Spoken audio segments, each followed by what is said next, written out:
before ko gawin tong live, or before ko ginawa tong live na to, I really prayed hard, like sobra. And then, it's just, alam ko marami nag-aantay for my live about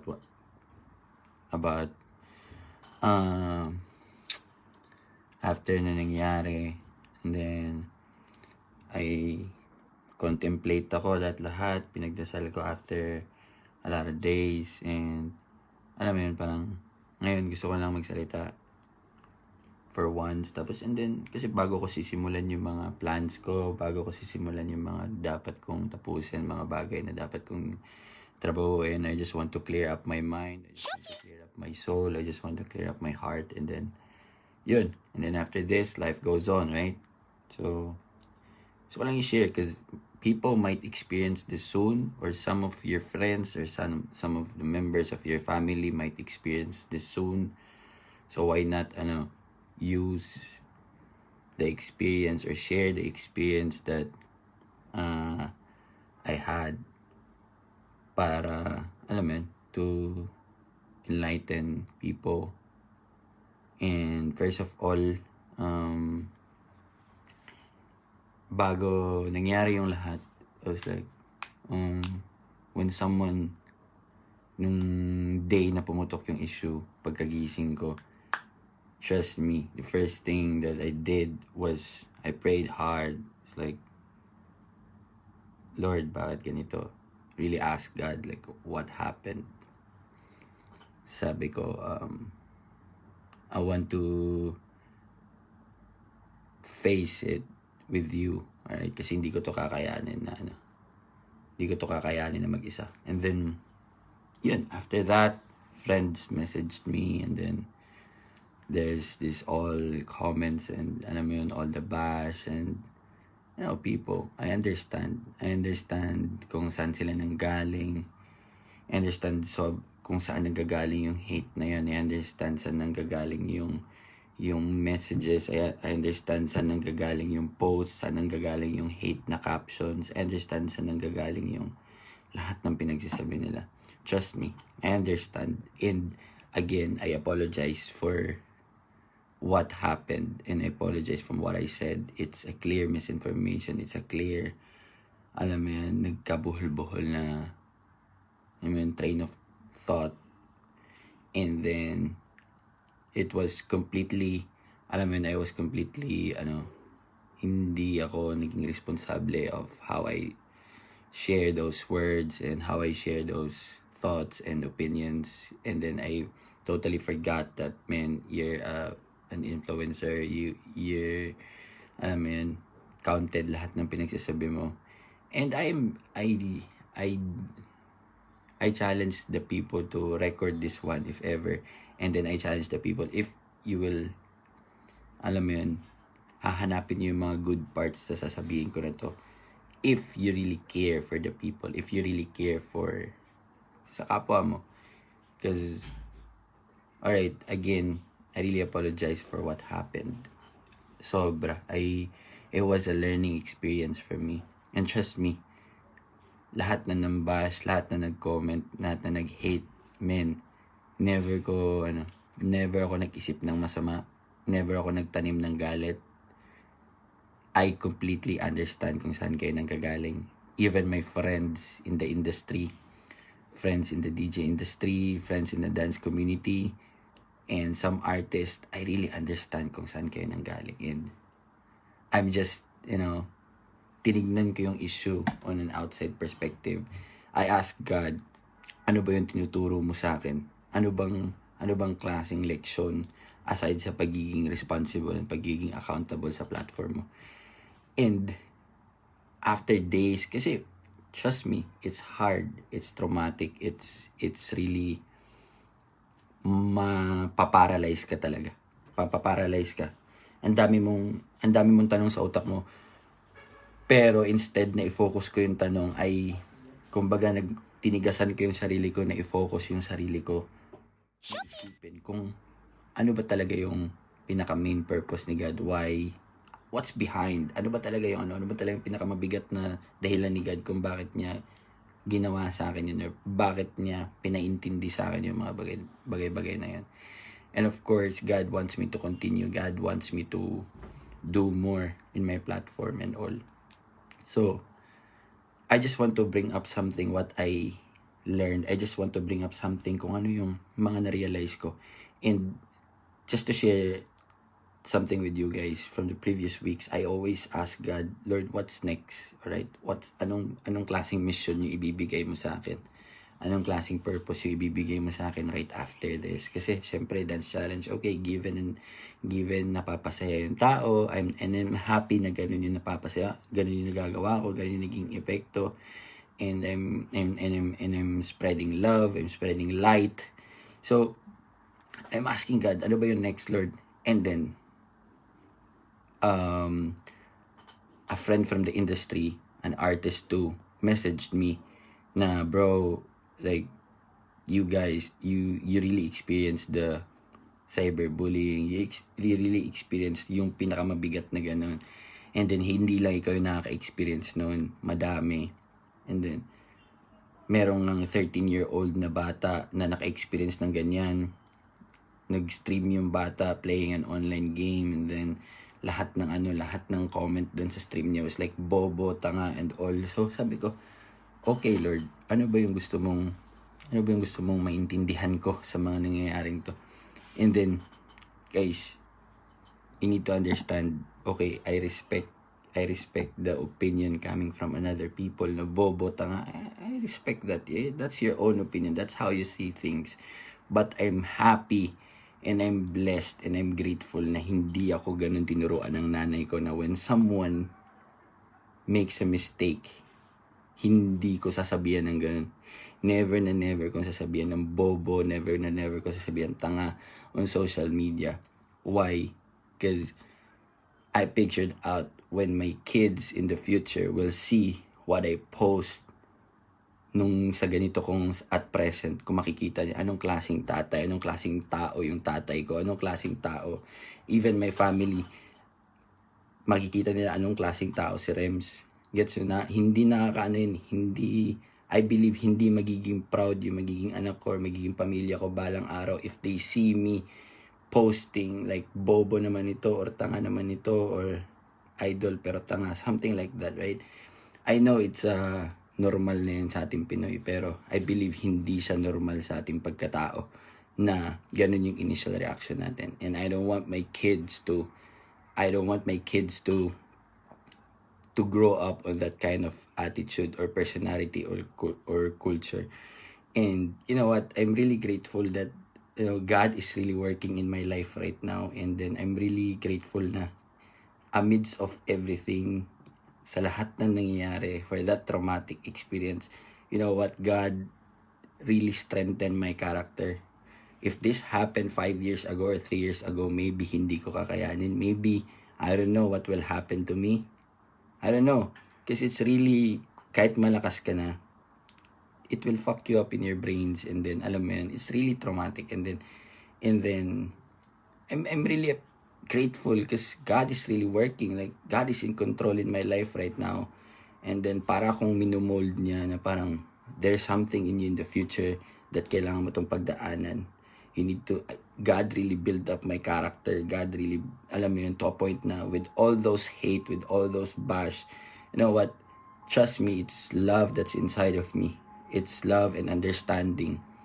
It's love that, okay, this is just, I just need to love more. I just need to do more, for these people to understand ano ba talaga yung importance ng buhay, right? And then going back to the topic, going back to what I saw na vision after what happened to me. Parang, you know what, it's hindi cool yung hindi natin kinakaangat yon, hindi natin kinakataas yon. I understand if you post something and then you will educate, but if to post something and then or comment and then say tanga or bobo, imagine if I will do that to some or to sa pamilya mo, sa mother mo, or sa iyo, or sa kapatid mo, or sa kakilala mo. Trust me, hindi siya magiging masarap, hindi siya magiging cool. Alam mo yun? Alam mo yung simpleng comment mo, yung initial reaction. I salute and respect those people na yung initial reaction nila was to message me. Yung initial reaction nila was to educate me. Yung initial reaction nila was the complete thought of their caption is to, instead of putting fire of what I did, they used their voice to correct me and to correct the misinformation and to, alam mo yun, para ma-stop yung nangyayari. And again, going back to the topic, kasi ayokong magka-rumble-rumble, magka-jumble-jumble ulit yung sasabihin ko. You know what we post today, kung ano yung mga pinagsasabi natin sa social media ngayon, even our captions like bobo, tanga, and all these things, it will take effect sa mga younger generations. Nakikita nila yun. Nakikita ng mga bata yun. Alam niyo yun. Nakikita ng anak mo yun na ganyan magsalita yung nanay ko, ganyan magsalita yung kapatid ko. Nakikita ng mga bata yun. And you know what? When they see these things, it will implant the new normal in their head na okay, it's cool na magsabi ng tanga sa kapwa. It's cool na magsabi ng bobo sa kapwa. And then, you know what? Tayo yung may kasalanan din nun as parents, as kapatid, o ano. Di naman natin kinakalakas yun Alam niyo yun, hindi natin kinakaangas yun na magsabi tayo ng ganun. And, you know, it's bullying in social media. And wala siyang pinipiling edad. Even bata, ginagana natin. Even yung mga nagsistream na mga bata, sinasabihan natin tanga and all. You know what? This will take effect in their brains. And you know what? Kung ano yung nakikita nila sa social media. This is a big problem in the world right now. And if I'm gonna use my platform, that's what God made, alam mo yun, made me realize na, okay, I need to speak up for this issue. You know what? Yung nakikita nila yung mga words na ganyan, yung mga bagay na ganyan, yan yung nadadala nila. Yan yung nadadala nila sa eskwelahan. Alright? And imagine the next generation of you know, these kids will grow up and then they will do another bash again. They will magiging normal na yung bash and hate. And that's not my mission in life. That's not my purpose in life. My purpose in life is to spread love, is to spread happiness, is to spread the right thing, is to spread God, is to spread light. Right? It's not about spreading those hateful comments. If hindi ka tinatamaan, maybe you need to, alam mo yun, to open your heart more. I'm not cleaning my issue of what happened. Again, I'm completely sorry for that. But I'm just opening another topic of what God made me realize this time.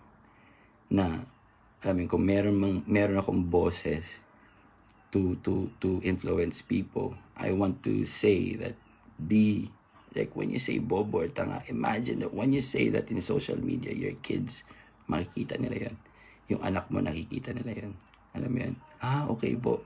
Cool pala yung maging bobo. And then, imagine, your kids will just say sa tropa nila, bobo mo, tanga mo. Diba? And we're spreading that kind of culture already. So, kung sino man yung nanonood ngayon, can you please contemplate? Can you please ask yourself, is this what I want? Ito ba yung gusto kong ituro sa anak ko? Alright? Because everything will start in ourselves. Everything will start in our own family. And then for the people na yung mga artists, celebrities who told me those kind of stuff, I understand. Naiintindihan ko kung saan sila nanggagaling. I really understand. And then I just hope and I just pray na sana hindi mangyari to sa kanila or hindi man mangyari sa kapatid nila. Kasi man, you know, what you put in the universe, it will go back to you. Boomerang effect yan So I just hope and pray, kahit na gaano ka katigas, pero pag si God sinubukan ka, alam mo yun, wala kang takas. So yun, for these people, lahat na ng hate and bash, I prayed for each and every one of you. And thank you for, alam mo yun, may napatunayan ko sa sarili ko na, okay, nag-grow ako.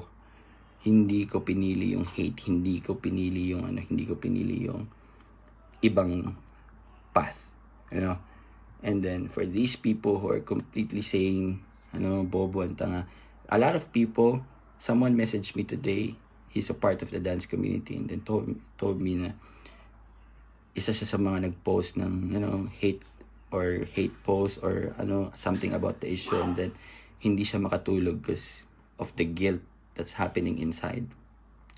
And then he made the right thing. He messaged me, and then of course I appreciate the message. Nag-exchange kami ng message, and you know what? Ang sarap lang mabuhay kung ganun yung initial reaction natin, But of course, you can't change everyone, right? And then I'm just saying na ito yung pinarealize ni God sa akin ngayon. And then, you know what? I will be one of the ambassador. Kumbaga, binoboto ko yung sarili ko na I completely disagree with that bullying online or cyberbullying, or kung ikaw man yung friend man kita na nakikita kung nagmumura ka or anything sa social media to a certain topic or to a certain person, trust me, hindi tayo pareho ng gusto sa buhay. And I don't want my, gagamitin ko yung sarili kong platform para iwasan na magiging normal to sa next generation. Alam mo yun? I'm completely, it's a long battle, it's a long war of how you will change this yung kultura ngayon natin. Pag sinasabi nila, ganun talaga Pinoy. But for me, it's not the end of the, it's not the end of the world, di ba? That's why I have this platform, right? So sana na-gets yung point na yun na once you speak up or those words, let's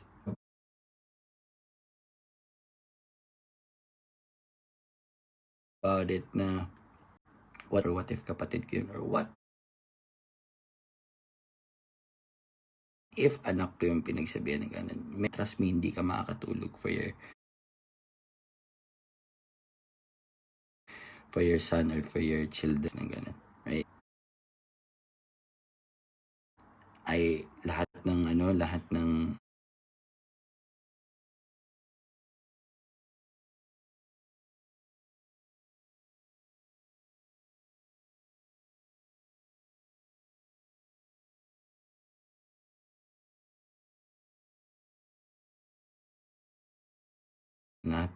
nag-message sa akin, I really do appreciate it.